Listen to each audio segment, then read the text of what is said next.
Is this the ultimate luxury stealth bomber? We'll test it on the German Autobahn for you today with the BMW i7. Thomas and Autogefühl in 4K, full screen, full length. Let's go with this front. Dravit grey is the color, really dark grey.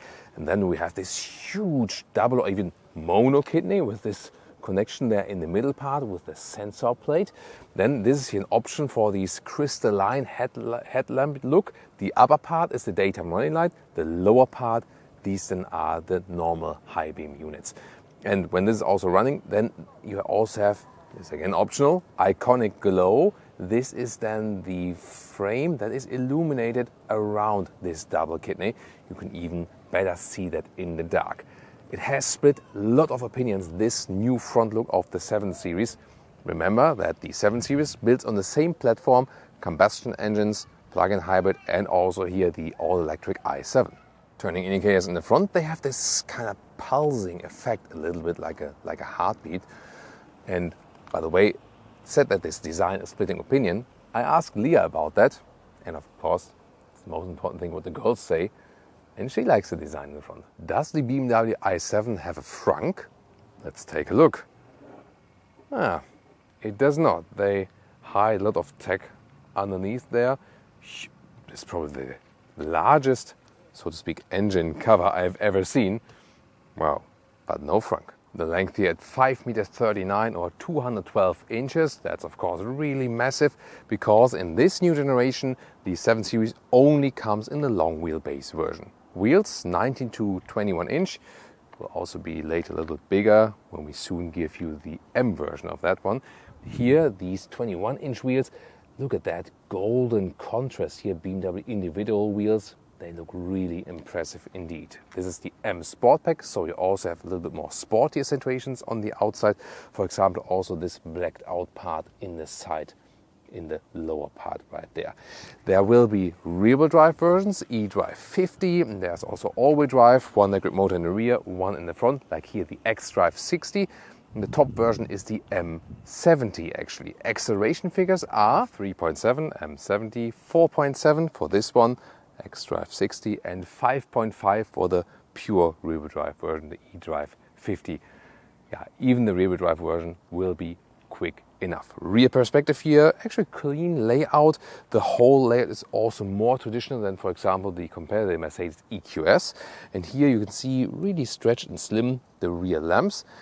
As for technology, the air suspension is standard, also rear axle steering. This car comes with an optional and anti-tilt control. It's called Executive Drive Pro. We also tested here today on the German Autobahn, and we will test also the range and efficiency at different Autobahn speeds. Turning indicators in the rear also slim, and they also once again have this pulsing effect. Do you like that? The battery is at 102 kilowatt hours, and we'll test the concise range once again at different speeds later in this review.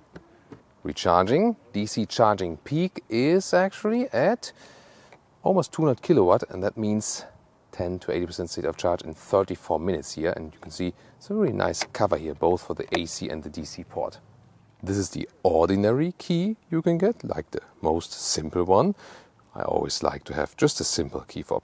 Then we have the automatic door function here. It's an option for 1,500 euros. How far it opens, it depends on what is blocking the sensor or not. So even when you're close to the camera, we have to go away a little bit more. There we go, and then it opens all the way. The seat control is at the inside of the door here. This is crystalline option as well, and ambient lighting already begins right here. Bowers & Wilkins sound system, and high gloss black then here for the window levers. Yeah, I think less high gloss black piano lacquer would be better. Then we have also on the interior, here's the M Sport Pack. Means to have this steering wheel in the M style, so that the sportier styling, but still real buttons on the steering wheel. And these are the Vegansatz seats. So this is then animal free here from the whole seating, and really plush, nice structure as well. It's quilting and the so-called Einsitzhöhe. Listen and repeat, German lesson for today. Einsitzhöhe, that's like a special automotive term for how plush the very first part of the seat is. And that is at the moment really leading with BMW, and especially here with these high-grade leatherette seats. And they are softer and more comfortable than the optional animal skin pack. So here, you can see that here, when I push it down here like this. So these here are at this moment, to me, the most comfortable seats overall, together with the counterpart in the BMW X7 or in the X5, which have then the SUV seating form. You can get them actually almost everywhere, only if you are in the US market and pick the i7. For the combustion, for the V8, yes, but not for the i7. Like, why is that? Sometimes I don't understand this, market offering trim logic. No idea. Then headroom here. This is the one also with panoramic roof. Still, even here, a lot of headroom left. 189 or 6'2". And here I did a special thing. When you come closer, at the moment the shade is closed. But I press it forward here and then it opens. And it's also a reason that it goes forward, because here you have the space for this mechanism to roll it in. If they would put it to the rear, then you would have less rear headroom. Here in the front, it really doesn't matter here in that front part. So it's a clever solution then. The only thing is it's a fixed panoramic roof, so it will not open. Yeah, these are the fitting perforated leatherette shoes to the seats. Here, when I press the brake, by the way, I can also induce the door closing. I can either press here at this button or just hit the brake here and then the driver door is closing. We know it from a Tesla Model X. Interior cockpit overview, 12.3 inch left, 14.9 inch on the right, one curved screen, then a nice ambient lighting integration here. And when you switch the driving modes, for example, you can see that the ambient light is also changing here in the sport mode. The seats come also a little bit closer, and here the right part of that is the ambient lighting I set. So it has this animation right there, and then the rest of it changes once again to my personal ambient light setting. So you can also individualize that. Here, for example, in this expressive mode, you also hear what's happening. Then, for example, everything is opening up also on the sides and so on. Or there's this relax mode. That was the art, relax mode. Then you hear it, everything is closing again, all the shades and so on. Inductive charging pad in the front, also with the cooling function. Then the cup holders here are hidden very nicely. You can slide them back, you have to like a little bit press and slide. And then we have adaptive cup holders underneath.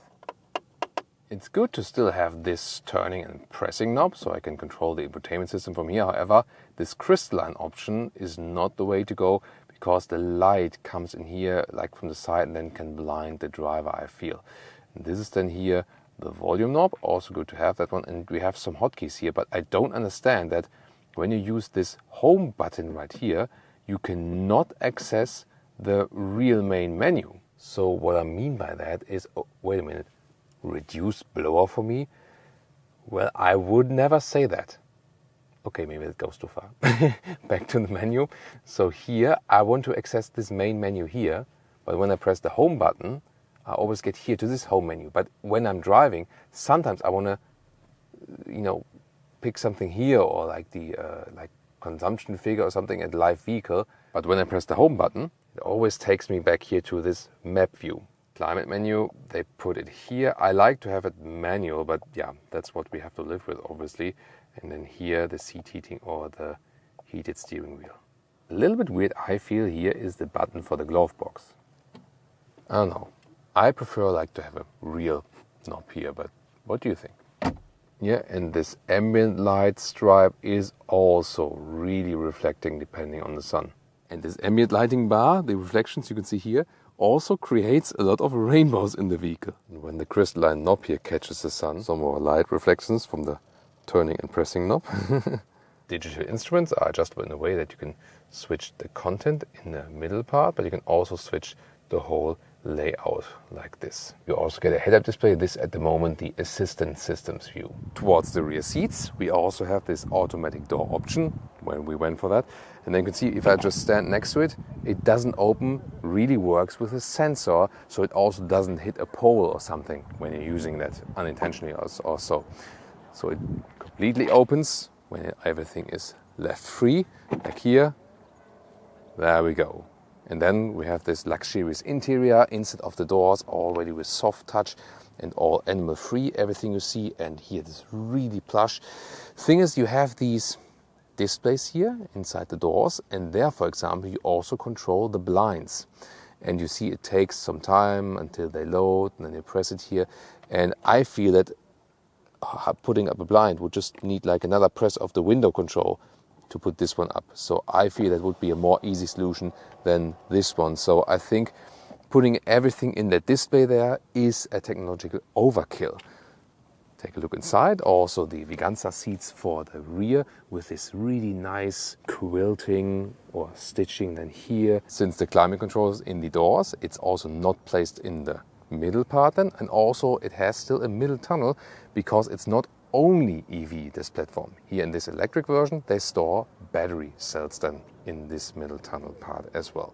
Now first, sitting behind the seat as I would be driving, a lot of legroom because of that long wheelbase, of course, and already very cozy. Now I'll take off my shoes. I know you appreciate that, to switch between the seats. And well, you can theoretically also sit in the middle part, but here especially this part is so hard then from, you know, the stuff that is underneath it. The very top part is once again very soft, but it's not recommended really to sit in the middle part. More here. Move the passenger seat all the way forward here for the most space available. And then you can also enjoy all that chauffeur stuff, of course. So yeah, that's of course a very cool thing. And we'll also test this position here while driving very soon later in the driving part. As for the trunk, you have 500 liters here in the i7, 40 liters more in the combustion engine actually. So you lose a little bit of height in the back part here. The length overall is about 1 meters 10 or 43 inches. Just the width here is limited to about 80 centimeters or 31 inches in this, you know, in this lower part. Of course, a little bit wider in the wheel arches. As for the charging cable, you have some more space here underneath. There we go. Actually, reasonable space underneath. And then you can also use the ski hedge. This is it. Approaching the German Autobahn, the ultimate test for this driving machine, this silent stealth bomber. We go to the sport mode. Here we go. Driving 50 kilometers an hour, and we do an acceleration. Well, it's so silent, you can hear nothing from the car passing by and so on. And let's accelerate it out. Let's go.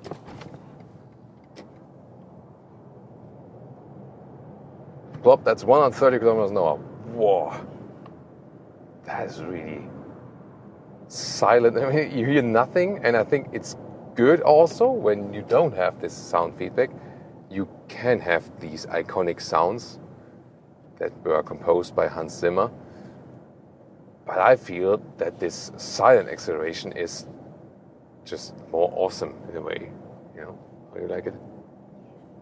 She likes it. She likes it. Gets the Leah stamp. It's good. Very, very good. Yeah. Wow. And the level of sophistication you feel when driving this vehicle is really unparalleled. So the seating comfort together with the super silent atmosphere, then the power and the air suspension that is not too soft, not too stiff. Ooh, you know, I'm driving a lot of vehicles, even, you know, sometimes a couple of vehicles per week. And something between 1,000 and 2,000 over the last 10 years or so. But this is here, wow, this is really something else. This is one of the very rare vehicles where you drive it just for a couple of minutes and you think like, damn, I really need one, you know? And I hardly ever say that in that way, you know? So I could just drive on for hours and hours and hours, I feel, at this moment. And here we're driving 150 kilometers an hour, and it literally feels like absolutely nothing. Lane change here at high speeds. It's also equipped with the anti-tilt control, Executive Drive Pro, that also keeps the car even more upright. It's not shaking at all. You don't even feel that you're moving all this weight. Wow, this is really extraordinary. Steering, it doesn't, let's say, it doesn't feel like the most natural one. Like also if we compare some other competitors, but overall good, definitely very good. Also inside BMW model portfolio is also, you know, ranked pretty high, I feel. So you don't need much force to move it. Same thing here also, no dead zone area and so on. So overall I'm satisfied. Maybe if it could transport me a little bit more natural feeling in the sports mode, I feel it's okay. But in the normal modes, it could maybe give me more feeling. But yeah, maybe that's also just a personal preference. And talking about the interface while driving, here when you put in the turning indicators, you can of course do that with this tipping function, but you can also smash them in. And I really like to do that because it just, in this all electric world and this so much is digital, it still gives you this analog feedback from the vehicle. And I like to, push a real button and turn a real lever and still think this is something I control and not something that controls me. That's what I feel, about the interface. And this is still the case here with the turning indicator. It's not the case with climate knobs. I still would like to have some. Yeah, that's the only thing we cannot have then here at this moment. But once again, I can say that the key aspect is here really that there's hardly any other vehicle on the road that has this level of sophistication, both in comfort and the togetherness or compromise of sportiness and comfort, So that is really something. And to me, I feel that driving-wise, this is at the moment or among or maybe even the leading sedan.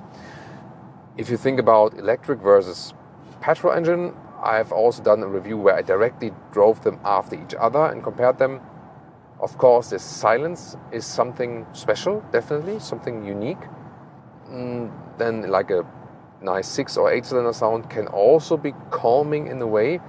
This is also indeed a matter of preference. So I felt that maybe with a petrol engine I had a little bit more fun, but both petrol and combustion engine, petrol is the combustion engine, of course. I mean like the combustion engine and the electric drive. They both come very close here with the BMW in the driving feeling. And this is here a very interesting part because this is the transition here on the German Autobahn. From one to another. S combination here. Inside the corner, beautiful job. Accelerating out, rear electric motor is a little bit stronger than the front one. Wow, and there's hardly any other vehicle where sporty driving feeling is so comfortable at the same time. Even when you accelerate, you feel that, I told you earlier in the interior part that the so-called Einsitzhöhe, like the very soft plush bolstering on the very top, that also prevents that the bones, that are most outside from looking from inside the body, that they start to hurt at some point. Wow, nice ambient lighting once again in the tunnel. So you feel that you're kind of moving on the seat while accelerating, but like you would be on a cushion. That's something very special once again. And here we can do one more acceleration before we come to the consumption part. So here, left side. So at the moment we are at 100 kilometers an hour or 60 miles an hour. That's a quick Audi A8 passing here by now. And let's go one more time. 150. Wow, so quick. This is just awesome. Rear-wheel drive would also be possible, a little bit slower then. To me, it would still fit the vehicle. You don't need an all-wheel drive version if you want to keep the price a little bit lower because, yes, that's the one thing about this vehicle. The price is astronomical. And we'll talk about this in the final conclusion at the end of the video, once again about the pricing. So, the drive, amazing, but what about the efficiency? What we're going to do now is we go to this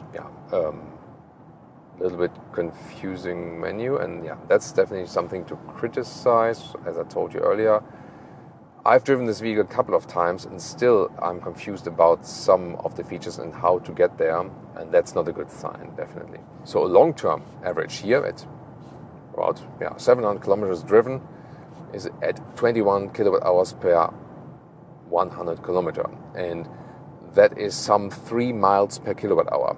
This would mean somewhat, also good summer temperatures and so on, 500 kilometers or 300 miles of range. This is a realistic figure for summertime.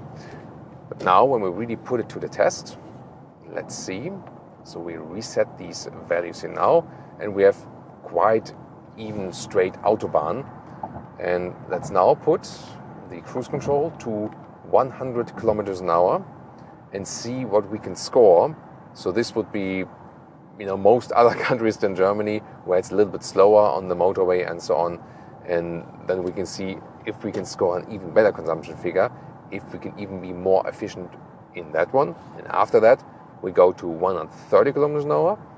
And then I'll once again speed it up a little bit more and see what is the consumption when we really push it over a longer period of time.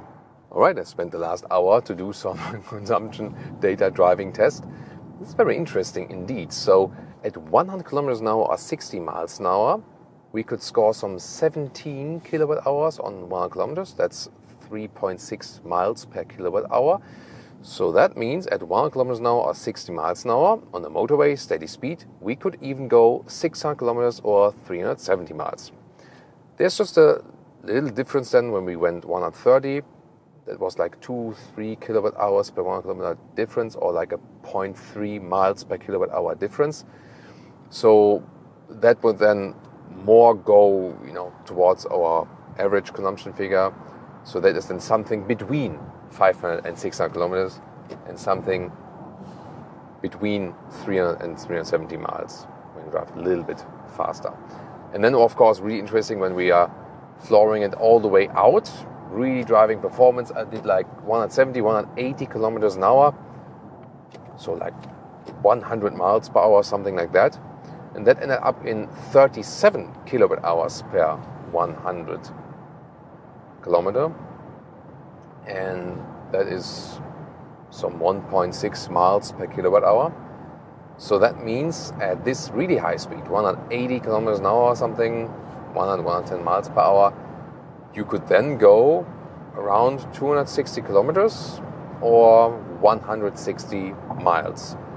Overall, I found these efficiency facts very good. So, it doesn't look like the most efficient car from the exterior, and there are more wind-efficient ones.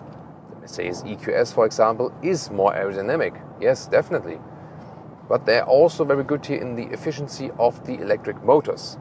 That is a crucial thing, definitely. However, here at high speeds, aerodynamics, of course, play a major role. So remember that at motorway speeds, aerodynamic becomes like 2/3 of the factor that decides the overall consumption or efficiency. That's very interesting. But still, it scores quite good numbers. You then have to think about if you are fine with these projected ranges. And considering it's still a very expensive vehicle, and then you only get a relatively low range in comparison to plug-in hybrid, combustion engine, and so on. That's still a factor when buying these pure EVs here now. But I think for this kind of a vehicle, for this size, and also the comfort you get overall, both front and the rear, these are actually very good efficiency results. What do you think? Now I switched the position. Leah is driving for us now. Thank you. And you know that I usually prefer the driving position behind the steering wheel, but this is also quite nice. So the seats are also very comfortable here in the rear. You can also activate a shade, for example, here for the window when it's a little bit too light. But that's also a thing about this vehicle again. This, for example, is a little bit better in the S-Class. There I just press the window lever button a second time and then the shade comes up. Here now I have to go in that menu and then see, okay, blinds. Then it loads. Then I click it here on the symbol. When you are being chauffeured, you have time for that, And also here the blind behind me, I can activate. It's a cool shot, right? That looks cool. That's really nice. So it is all possible, definitely. Yeah, no problem. Also the blind on the other side, for example, I can do that. Or the top blind I can also control, but I would rip the cameras off then by that. I think the controls, we experienced it also in the front driving, even more crucial there. So when I wanted to change like the, you still see it on the display, I want to change like the brightness of the head-up display, but you're searching too long for the functions. And the same case is also here for the rear. So I think the user interface is just too complicated. Once again, in the rear it's less of a problem. In the front, it is even more. But the comfort is really unparalleled. The seating quality, the seating comfort is awesome. Here, without a special chauffeur pack, it's totally fine to me. I just slide the seat forward there, and then I have a lot of leg room, or I mean, maybe I take off my shoes and some. Here, this middle part is quite a lot in the front, actually. So the best thing then is, of course, to put this one here down. It's really voluminous, and then it's really cozy here to put your elbow here, also a soft cushion. Just this part here is not that well done. It's just too long, I feel. It's the cover then for the ski hatch. So if you want to have the ski hatch, and then I can also open this one. Here I can press this button here for the cup holders. Yeah, I have some drinks for there. So I'm actually totally happy here. Driving wise, also as for the air suspension, here 21-inch wheels, still super comfortable from the air suspension, also in the rear. So sometimes you have vehicles where it's maybe more comfortable in the front. Here, of course, not at all. Both comfort or same comfort level throughout the vehicle. And here at the moment on the motorway, some more traffic here now, so it's a good time to relax or maybe do some work here in the rear. When you're driving a little bit slower, then you feel more of that rear axis steering. That one can be felt even more in the rear.